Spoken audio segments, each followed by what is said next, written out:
Ассаламағалейкум, құрметті Алматының өнер сүйер халқы. Енді мені танымайсыздар, біраз кісілер мына бала кім деп көзімен қарап жатыр ғой. Енді мен қысқа айтқан кезде мына театрдың жаңа әртісі Дидар Әлшекенов. Мына берік аға бастаған жігіттер әйелдерді мақтап жатыр ғой, енді мереке болғаннан кейін. Мен мақтай алмайды екем. Неге десеңіздер, әйелім 3 балам бар. Үйленгеніме 6 жыл болды. Осы 6 жылдың ішінде 12 кило тастаппын. Өте қиын. Қалай мақтайсың? Екеуміз көшеде қол ұстасып келе жатырық. Ол Төлегеннің қасындағы қыз жібек құсап, мен милицияның қасындағы зек құсап келе жатырық екеуміз. Алдымызда люк ашық тұр да, домалақшы люк. Өзінен өзі, Дидар люкті жапшы дейді. Айналып өте салайықта дедім. Ән маған көңіл бөлмейсің дейді, люкке бола. Вопты, жаба салайшы деп көтеріп әкеп жаптым. Сөйтсем, өлі Дидар ішінде жұмысшылар бар шығар, ашшы дейді. Бопты, ақыр жаптым ғой деп көтеріп аштым. Дауыстары шығып жатыр ма дейді. Жоқ, онда жаба сал дейді. Нерв қой. Бұны ғой сен маған физзарядка жасасын деген шығар. Мынаны қалай түсінесіздер, мен просто түсінемадым. Үйден шығып кетіп бара жатыр да. Сосын сұрай салдым, мен дәй қайқа дедім. Сөйтсем бүйтеді, итке тамақ алуға бара жатырмын. Айта бер, не жейсің деп. Кетіп бара жатыр. Нерв қой. Кешенің алдың күні жаман қырылдық екеміз, өлі быт-жыт болды, жаман ұрыстық. Кім кінәлі, ақ қарасын шешіп беріңіздер, кім кінәлі? Жұмыстан келдім, алдымнан күліп шықты. Жаным, шаршадың ба деді. Аха дедім. Қардың ашты ма деді. Жоқ дедім. Ана қатының үйінен тойып келдің ғой деді. Болды. Қырғын басталып кеткен ғой, өлі быт-жыт болдық.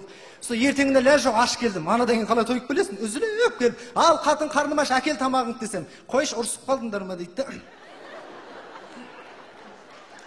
Бәрібір жақпайсың ғой.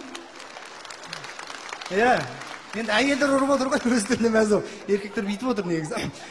Сондай дүние, негізі үйленер кезде мен мамама 3 қыз алып келгем. Үйленер кезде 3 қыз әкелдім. Именно осыны таңдады ғой. 3 қыз әкелдім де мамама айттым. Мама, 3 қыздың қайсысы келініңіз болашақ? Тауып көріңізші, қызық болсын дедім де. Мамам да пысық қараңғағыр қыздар, сәлем жасаңдар, сразу табам қайсы менің келінім деді. Бірінші қыз бастады, сәлем бердік, ене деді. Екінші қыз тұрды да, енешка, сәлем бердім деп сәлем жасады. Үшінші қыз тұрып өзінен өзі, мен сізге сәлем жасамай, мен сізді танымайын да, кто вы такая деді ғой. Мамам осы қыз деді. Өлі мама, қаяқтан білдіңіз десем, қалай білмейсің, уже нервыма дейіп тұр дейді.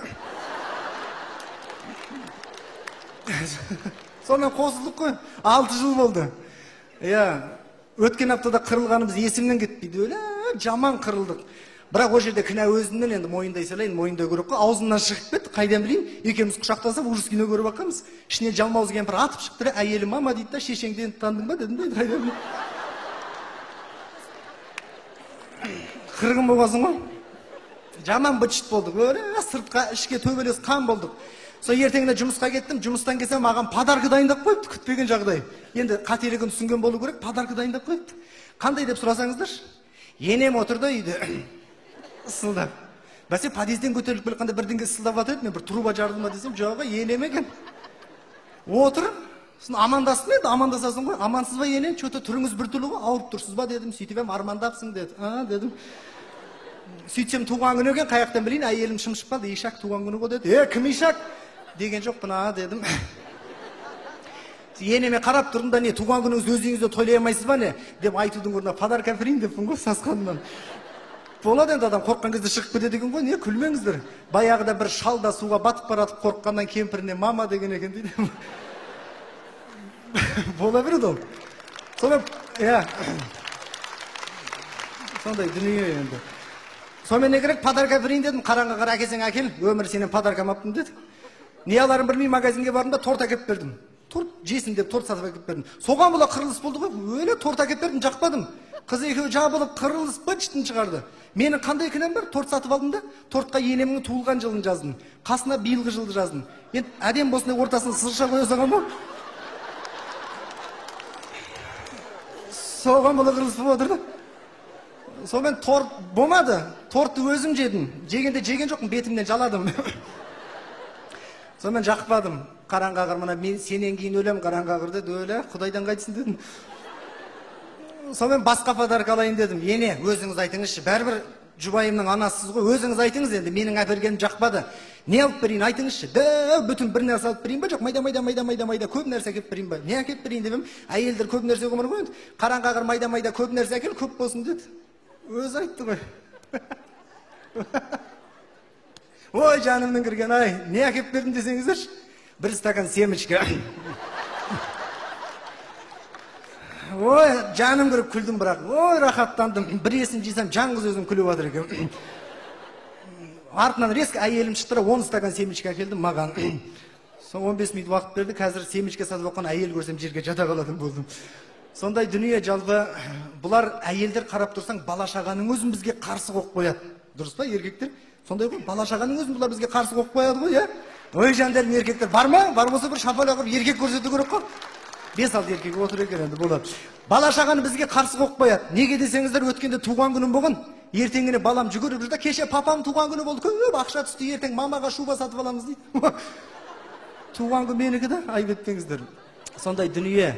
Бірақ түбіне келетін болсаң, негізі мен апалардың әңгімесін жақсы көремін. Мына жерде әжелеріміз, ақжаулықты аналарымыз отыр ғой, үлкен апалар.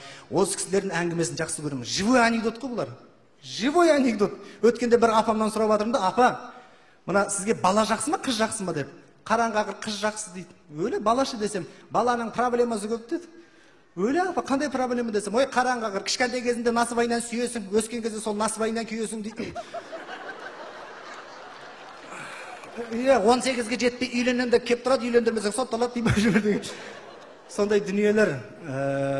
Әйелдер жайлы біраз айтып келеді, еркектерді ұмытып кеттім ау деймін. Еркектер көңілі түсіп қалмасын. Еркектерге деген бір дүние айтайын, қазір мәз болып қалады. Еркектер, анау әйелдерің айтады ғой сендерге. Әй, 100 грамм арақ ішпе, бүйрегің ісіп кетеді, өкпең ісіп кетеді, асқазаның езіліп кетеді, ауырасың, өлесің, ішпе дейді ғой. Қорықпа, өтірік. Іше беріңдер, ода тұрған ештеңе жоқ. Шынымен, дәлел ретінде айтып берейін ба? Міне, баяғыда 2 ағайынды өмір сүрген, үлкені арақ та ішкен, темекі де шеккен, қыдырған, жүрген, өмір бақи ішіп, шегіп, қыдырып жүрген, 90-ға келіп қайтыс болған ғой. Інісі бейшара арақ та ішпеген, темекі де шекпеген, қыдырмағанда, жүрмегенде 3 айлығында шетінеп кеткен ғой. Ода тұрған ештеңе жоқ екен. Жалпы әйелдерден сұрапты, әйелдер қауымынан сұрапты. Осы еркек сендерге не үшін керек деп. Сонда айналаны кірлетіп, ластату үшін ғана деп жауап берді, өз-өзін таза астайтын әйел. Және көзімізге шөп салып, бізді қызғандыру үшін ғана деп жауап берді, қызғаншақ әйел. Және алдымызда кедергі болып жүру үшін ғана ғой деп жауап берді, бизнесмен әйел, бизнес леди.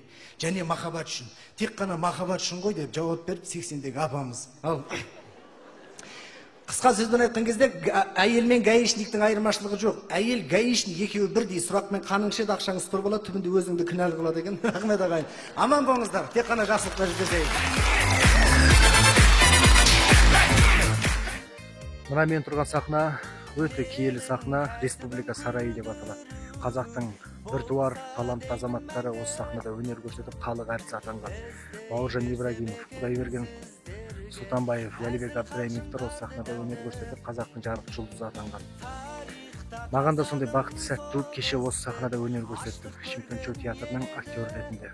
Өзімді өте бақыттымын деп санаймын. Бүгін Шымкент Шоу театрының 2-ші концерті, соңғы концерті, бүгін де осы сахнада өнер көрсетем. Кез келген азамат өнерпаздарға бұйыра бермейтін бақытты дүние маған бұйыртып, кеше осы сахнада өнер көрсетіп, бүгін тағы да осы сахнаға шығып, өз өнерімді қазақ халқына паш етемін. Және де баршаңызға уәде берем, қазақтың халық әртісі үлкен өнерпазы боламын деп. Барша қазаққа уәде берем. Сіздерді өмір бақи күлкімен баурайын деп, бақытты болыңыздар. Қазақ халқын өте қатты сүйемін. Жолын тостым, Бауыржан Әбінәсір алматтарды көріп өстім. Уәлибек Жүсіп ағалардың қалдырған із